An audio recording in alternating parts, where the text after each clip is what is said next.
Hello again.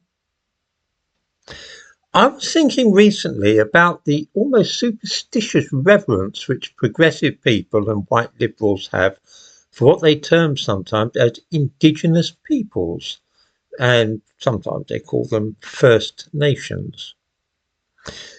It is generally accepted that such folk need to have a voice, and that it must be accepted that they have a special attachment to their land.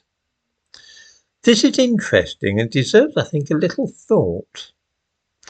Amnesty International produced a bit on this subject a couple of months ago, and I give a link to it in the description to this video. Let's see what Amnesty think are the features of these indigenous peoples whom we must respect and whose interests must be guarded. First off, we learn that such folk must have a self-identification as indigenous peoples. Well, guess what? I do identify as part of the indigenous people of Britain. No doubt at all about that.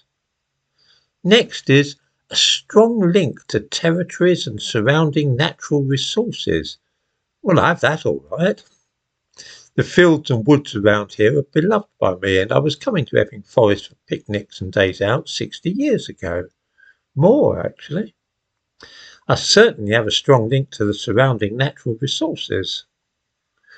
What about distinct social, economic or political systems, and also a distinct language, culture and beliefs? Yes, that all describes me to a T. I have a distinct culture and beliefs, and I belong also to a distinct social, economic and political system. So far, I feel confident that I pass the definition of a member of an indigenous people. Then we see that there must be a historical link with those who inhabited a country or region at the time when people of different cultures or ethnic origins arrived. Well, my family was certainly here long before the Empire Windrush docked at Tilbury, so I would say that from that perspective too, I'm part of an indigenous people. The final part of Amnesty's definition is a little more tricky, but I probably would be able to argue this point. Indigenous peoples are marginalised and discriminated against by the state. Here is an interesting idea. What about the ordinary white working class people of this country? Are they marginalised? Some would say so, when we see how many initiatives are aimed at various ethnic groups in Britain that do not belong to the white ethnic group. Are they discriminated against? Well, that would be, for example, when the RAF was so desperate to have more black and Indian pilots that they were deliberately holding back white people and had a moratorium on recruiting white people. That sounds like discrimination to me. I'm not entirely serious about that part, but rather just rattling a thread and thinking out loud. That I am a member of the indigenous people of Britain is true, though, and the same goes, I think, probably for most of those who watch this channel. It is also true that we do have a distinct culture and a way of life, one handed down to us by our ancestors.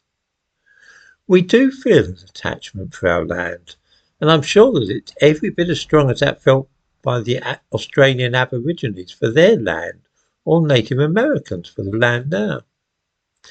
This is my land, and I wish to live on it with my own people, following my traditional way of life without anybody telling me that they have a better way for me to live or a better set of beliefs that I should follow. I wonder what viewers think about this. Perhaps this idea is no more than a fantasy. I've seen it denied that there is such a thing as the British people. And those who do accept that there is a traditional culture in this country often seem to be saying that it's not a good culture and it's not as deserving of respect as the cultures, say, of those on Easter Island or in the Amazon rainforest. I happen to think that my culture, British culture, is every bit as good as those in more exotic parts of the world, and I actually believe that I am a member of the indigenous people.